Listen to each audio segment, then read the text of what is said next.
سبحان الذي أسرى بعبده ليلا من المسجد الحرام إلى المسجد الأقصى الذي باركنا حوله لنريه من آياتنا إنه هو السميع البصير. وآتينا موسى الكتاب وجعلناه هدى لبني إسرائيل ألا تتخذوا من دوني وكيلا. Mbona msiletu Waislamu mnasikia tu sauti ذرية من حملنا مع نوح إنه كان عبدا شكورا. Leteni Waislamu mkisikia sauti bana. وقضينا إلى بني إسرائيل في الكتاب لتفسدن في الأرض مرتين ولتعلن علوا كبيرا. حتى مكلات siwezi nikasahau Qur'ani.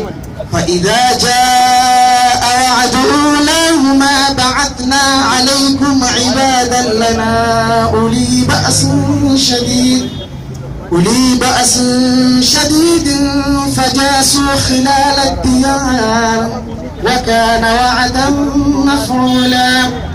ثم رددنا لكم الكرة عليهم وأمددناكم بأموال وبنين وجعلناكم أكثر نفيرا.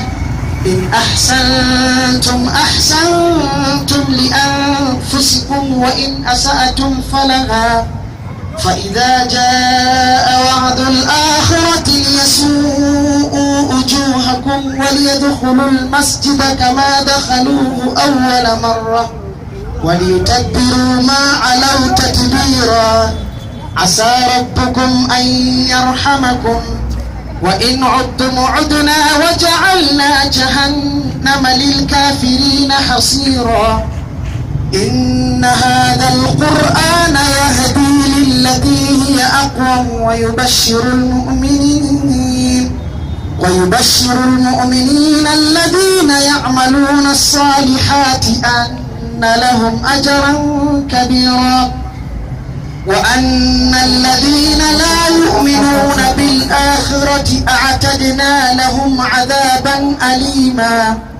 ويدعو الإنسان بالشر دعاءه بالخير وكان الإنسان عجولا. وجعلنا الليل والنهار آيتين فمحونا آية الليل وجعلنا آية النهار مبصرة لتبتغوا فضلا من ربكم ولتعلموا عدد السنين والحساب وكل شيء فصلناه تفصيلا. وكل إنسان ألزمناه طائره في عنقه ونخرج له يوم القيامة كتابا يلقاه منشورا. اقرأ كتابك كفى بنفسك اليوم عليك حسيبا. من اهتدى فإنما يهتدي لنفسه ومن ضل فإنما يضل عليها ولا تزر وازرة وزر أخرى وما كنا معذبين حتى نبعث رسولا. وإذا أردنا أن نهلك قرية أمرنا مترفيها ففسقوا فيها فحق عليها القول فدمرناها تدميرا. Na wao sio Waislamu ama niendelee tu Waislamu? Sasa si mzilete basi Waislamu hii vipi?